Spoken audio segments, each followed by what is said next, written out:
ecuatoriana, integrantes del Ministerio de Comercio Exterior de nuestro país,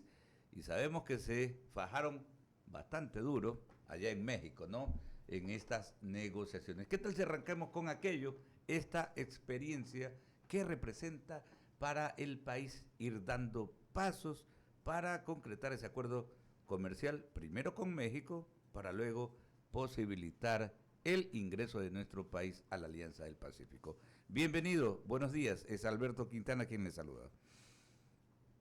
Luis Alberto, muchísimas gracias. Un caluroso saludo para usted, para todos en el SED y toda la audiencia desde la Federación Ecuatoriana de Exportadores. Efectivamente, la semana pasada tuvimos la sexta ronda de negociaciones con México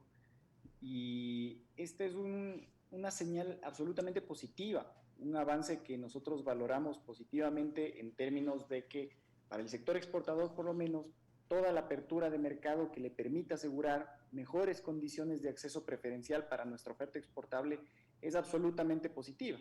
Además, como usted bien decía, este proceso de negociación que estamos llevando adelante con México se constituirá dentro de poco, cuando eventualmente se cierre, en un requisito adicional que el Ecuador tenía que cumplir para poder empezar su proceso de negociación de cara a la adhesión a la Alianza del Pacífico. Por lo tanto, este es un hito estratégico para el país en términos de la apertura comercial, porque después poder formar parte de la Alianza del Pacífico nos va a permitir proyectarnos a los mercados que más nos interesan para nuestra oferta exportable, que tiene más volumen sobre todo, es decir, el perfil del mercado del Asia-Pacífico. Pero no quiero dejar pasar uno de los aspectos que usted ha mencionado, que me parece que es muy importante, porque en estas negociaciones, específicamente con México, hemos empezado a llevar adelante esta figura, este mecanismo del cuarto adjunto, que básicamente es un espacio de participación, como usted decía, empresarial, técnica, sobre todo de acompañamiento técnico que tiene el sector productivo, el sector privado, los diferentes sectores que están involucrados en una negociación, para asegurar que existe un fortalecimiento de la posición negociadora del equipo público en las negociaciones comerciales. Entonces, básicamente, lo que hacen los negociadores es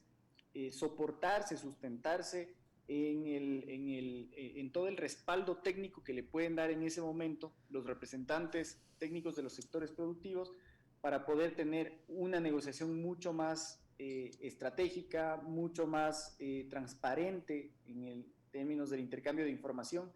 para aprovechar de la mejor manera la negociación comercial. Y nosotros desde la Federación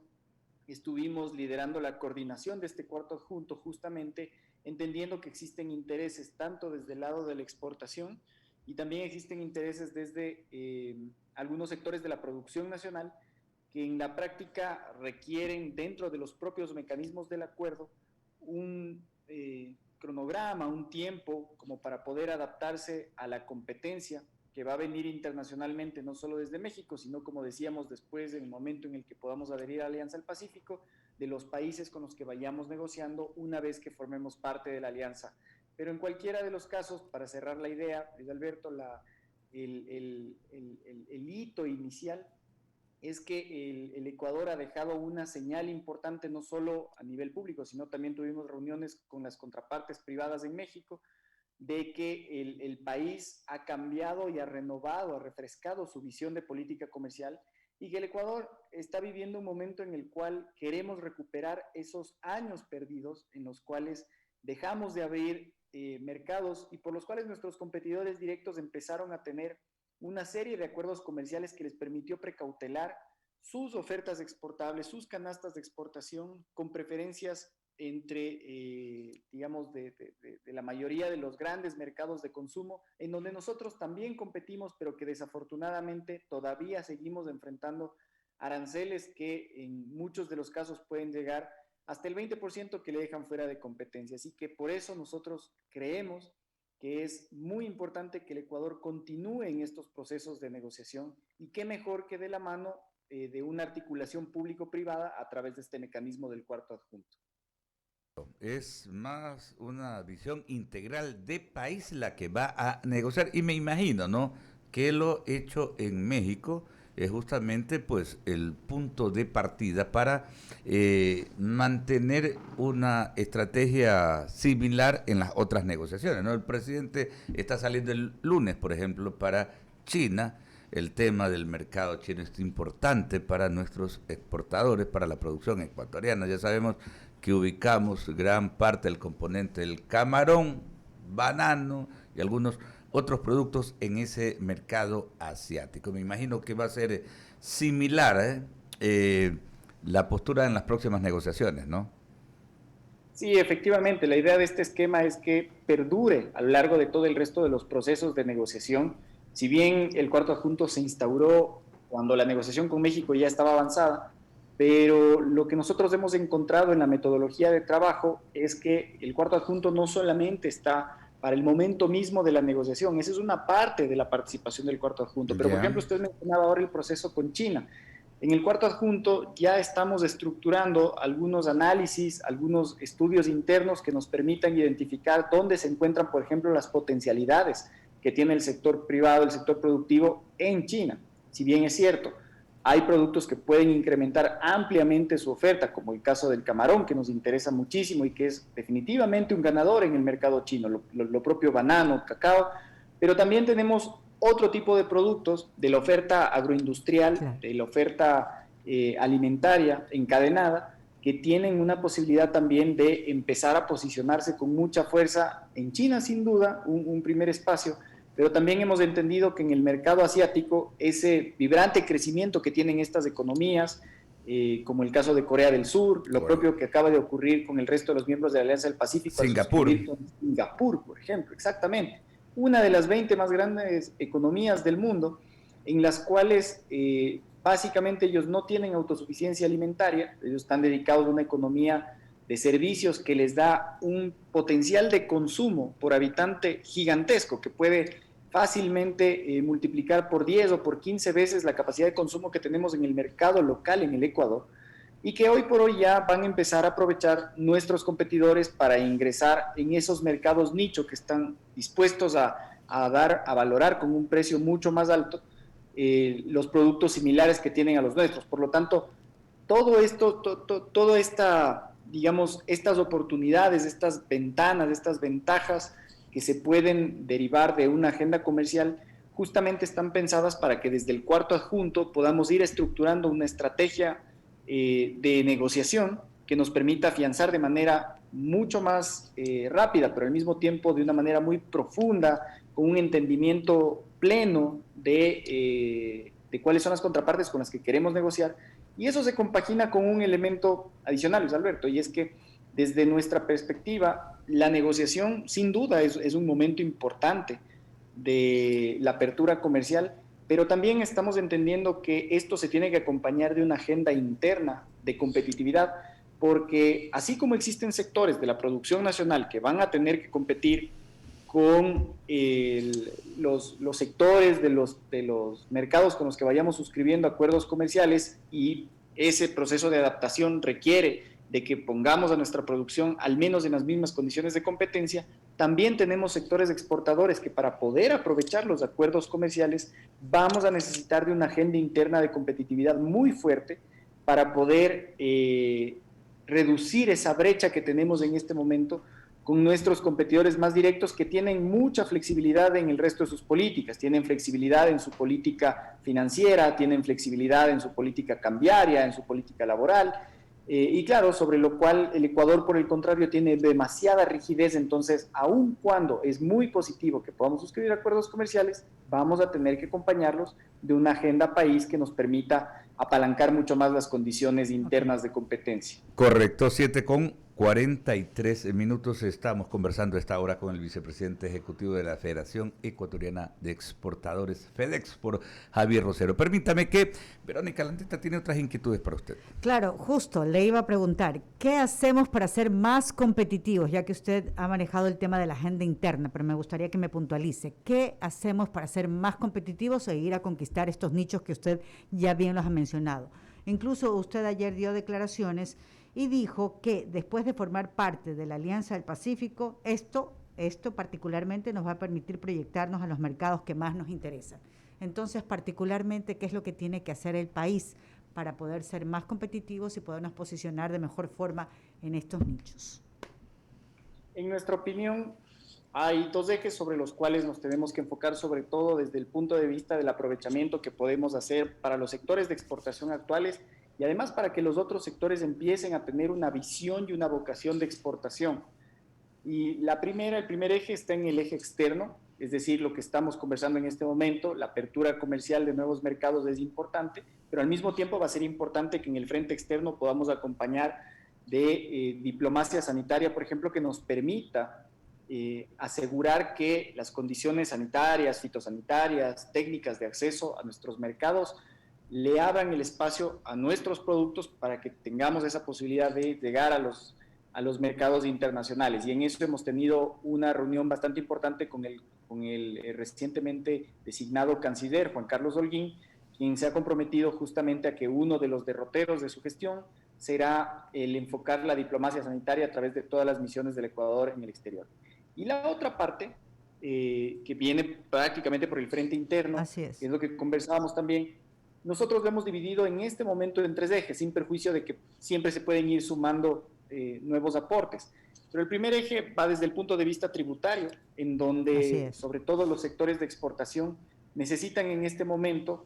el respeto al principio de no exportar impuestos. Este respeto que básicamente ya se está haciendo en otros países, la política tributaria en nuestros competidores hace que sus productos no estén cargados de impuestos. Y para que sea más fácil entender para quienes nos escuchan,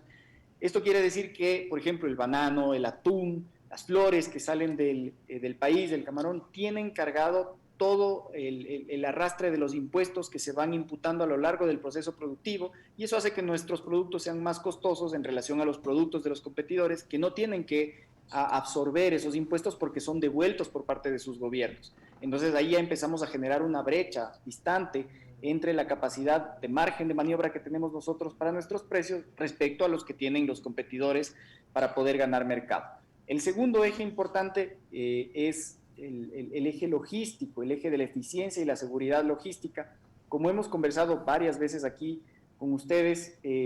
desafortunadamente no se detienen las noticias de contaminación de carga. En este momento claro, tenemos una logística internacional que por incremento del precio de los fletes está siendo mucho más costosa y que pone en riesgo seriamente la posibilidad de que nuestros productos sí puedan llegar a los mercados de destino. Pero aquellos que sí pueden llegar, además corren el riesgo de ser contaminados y por lo tanto esto claro, en alguna medida pone en una desventaja el hecho de ser exportador.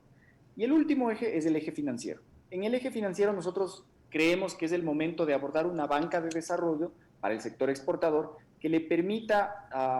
al apalancamiento financiero ajustarse a las condiciones del sector productivo y que no sea el sector productivo exportador el que se ajuste a las condiciones financieras que existen en este momento, porque ese nivel de flexibilidad y entendimiento de cómo funciona la producción, sobre todo que es cíclica, es fundamental para no comprometer la liquidez primero y segundo para poder dar mejores condiciones como para poder competir a nivel internacional. Esos son, digamos, los ejes fundamentales de esa agenda.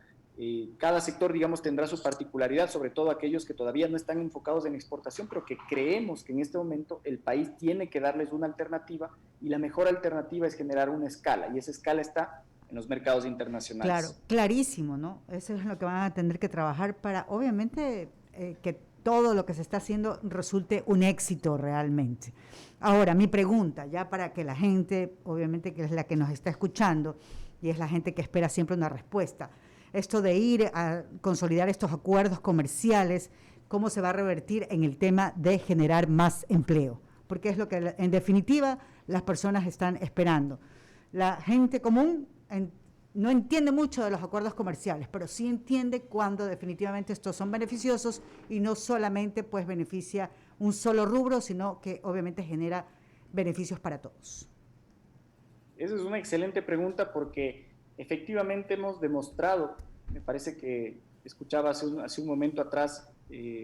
un extracto de lo que ustedes señalaban de Miguel Ángel González, el presidente de la Cámara de Comercio de Guayaquil, con quienes coincidimos en ese punto,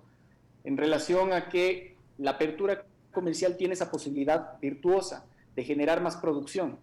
Y esta lógica de tener más posibilidades de producción se traduce en que vamos a necesitar generar más plazas de empleo, no solamente sostenerlas, que fue el desafío durante la pandemia, sino que hoy en un contexto post-pandemia, donde el mundo se está reactivando, las actividades están reaperturándose, vamos a necesitar muchísimo del talento humano que tenemos en el país para poderlo transformar a través de mayor producción donde podamos posicionar nuestros productos en estos mercados internacionales. Pero ¿cómo conseguimos eso? Vamos a necesitar que las barreras arancelarias y pararancelarias que tenemos en este momento en esos mercados, como estábamos comentando hace un momento, en el caso de China, en el Asia, lo propio ocurre con Estados Unidos, que ha registrado crecimientos importantes en el transcurso de los 2 últimos años. O hay economías que por su propia caracterización jala sectores específicos de nuestra economía. Caso de Canadá, conversamos del caso de Singapur también, lo propio Japón. Entonces, todo esto se va traduciendo en que si logramos posicionar nuestros productos con un acuerdo comercial que generen ese interés, primero vamos a tener una mayor demanda y esa mayor demanda se traduce en más posibilidades de empleo sin lugar a dudas, cosa que nos ocurrió con el caso de la Unión Europea, donde de acuerdo a nuestras estimaciones se generaron más de 22,000 empleos plenos, directos, justamente por efectos del acuerdo, pero esto tiene también otra contrapartida, que es la posibilidad de captar inversión extranjera en actividades productivas. Una de las cosas que nos dimos cuenta es que después del acuerdo con la Unión Europea, uno de los rubros de inversión que más creció a 2 dígitos, es la atracción de inversión para sectores del ámbito agroindustrial. Esto es algo que no había ocurrido antes del acuerdo comercial. Y si bien el acuerdo con la Unión Europea no tiene un capítulo de inversiones, y recordemos que se denunciaron los tratados bilaterales de inversión,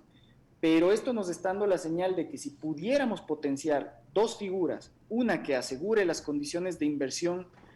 para poderla traer en condiciones seguras, y al mismo tiempo un acuerdo comercial que hace prever una relación de largo plazo con el país, tenemos una combinación, una fórmula que puede ser muy explosiva en términos positivos para poder atraer mucho más capital que termine generando empleo. Javier. Así que, vamos, esa es la virtud que tienen los acuerdos comerciales en nuestra visión. Perfecto. Javier, a ver, un detallito que, ya que mencionábamos este tema de la contaminación de los contenedores, ¿no? Hace un par de días hablábamos con la directora general del Servicio Nacional Aduanero, doña Carola Ríos, ¿no? Sí. Justamente hablábamos con ella y le urgíamos de que es importante la sistematización, la instalación de estos escáneres en todas las zonas portuarias, aeroportuarias también, a efectos de evitar la acción de estas organizaciones vinculadas al crimen transnacional organizado, ¿no? Esto hay que darle potencia. Me gustaría conocer exactamente, porque siempre la polémica es quién tiene que poner los fondos. Hay que invertir en tecnología, quién pone los fondos, cómo nos ponemos de acuerdo, pero lo importante es que se haga esto rápido. FedEx, ¿por qué ha propuesto en relación a este tema? ¿De qué manera se están manejando? Sí, justamente estamos en un periodo en el que empieza la implementación que ha dispuesto el presidente de la República a través de un decreto ejecutivo que se suscribió, me parece, hace un par de meses atrás, en donde le encomendaba al Servicio de Aduana que ejecute esta política de métodos no intrusivos que se conocen, digamos, en el medio, que básicamente son escáneres, es decir, para poderme hacer entender de manera sencilla, hoy por hoy, el exportador está sujeto a que cuando ponemos un contenedor en el puerto, la autoridad antinarcóticos abre el contenedor, evalúa si es que existe algún riesgo de contaminación y si no lo encuentra, vuelve a cerrar el contenedor y ese contenedor se exporta. Okay. ¿Cuál es el problema? El problema es que en este momento, el momento en el que se abre el contenedor, existe carga que a veces es demasiado sensible y que puede llegar destruida, y de hecho nos han ocurrido casos en los que esa carga se destruye y no sirve, pero lo peor de todo es que llega a los mercados internacionales de esa manera. Llega notoriamente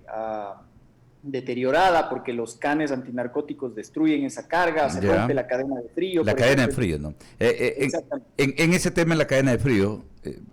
algo conocemos, ¿no? Por ejemplo, si uno exporta camarón, ese camarón está congelado a menos 20, menos 25, hasta menos 30 grados centígrados. Y obviamente, si se abre un contenedor, se rompe lo que se llama la cadena de frío. Por poner un ejemplo, ¿no? Efectivamente, y cuando sucede eso, ya el camarón o la fruta que se exporte no llega en las mismas condiciones y por lo tanto el contenedor se pierde, pero no solamente se pierde la carga, que digamos en todo nuestro escenario hipotético es el mal menor. El problema es que estamos arriesgando a seguir perdiendo clientes a nivel internacional. Ahora, desde ese punto de vista, el escáner como tal, lo que hace es que el contenedor no sea abierto, por eso se llama no intrusivo, porque es como cuando nosotros pasamos por el aeropuerto, pasa como cuando pasan nuestras maletas y no son abiertas, salvo que se encuentre algo, entonces lo mismo le ocurre al contenedor. Sin embargo, ¿cuál ha sido nuestra visión y nuestro comentario alrededor de eso? Es absolutamente positivo, Luis Alberto, que avancemos hacia una modernización, usted lo decía, y me parece un término adecuado, esta tecnificación del control que debe existir a nivel portuario para que podamos asegurar que la carga no se encuentra contaminada. Creo que nadie puede estar en contra porque estamos en una lucha frontal contra el narcotráfico y el sector exportador no se puede convertir en un vehículo, o digamos la logística más bien del sector exportador no se puede convertir en un vehículo para esto. Pero al mismo tiempo también tenemos que entender que esto no se puede traducir en un sobrecosto que nuevamente recaiga sobre el exportador. Y ahí es en donde nosotros tenemos nuestra principal y primera observación. Porque, ¿qué ocurre? Si es que nosotros ponemos un escáner en todos los puertos, y en este momento ese escáner, esa inversión del escáner, va a tener que ser amortizada de alguna manera. Entonces, si es que no tenemos un modelo de gestión integral de la seguridad, lo que va a ocurrir es lo siguiente, Luis Alberto. Yo envío mi contenedor desde mi finca, limpio en la carga, es decir, supongamos que no está contaminado. Pasa el contenedor, el escáner, y me dice que el momento de ingresar al puerto mi contenedor está completamente limpio, no tiene contaminación. Mi contenedor se queda dentro del puerto y yo como exportador pierdo custodia completa del contenedor porque ya no puedo asegurar que está en las condiciones en las que yo pueda decir que ya no lo van a abrir y le van a contaminar la carga. Entonces, si es que me dice el escáner que yo pasé limpio, pero después Policía Antinarcóticos dentro del puerto hace una inspección y encuentra que la carga se contaminó,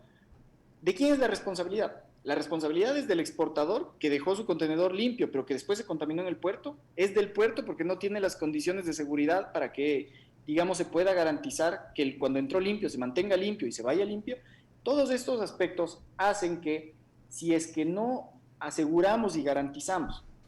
que vamos a tener todas las garantías para que el contenedor que entró limpio se mantenga limpio dentro del puerto, la política de escáneres no nos va a servir de mucho y solamente se va a traducir en un sobrecosto para el exportador. Claro, pero bueno, hay que analizar, debatir y solucionar este tema, porque sí nos vemos ya,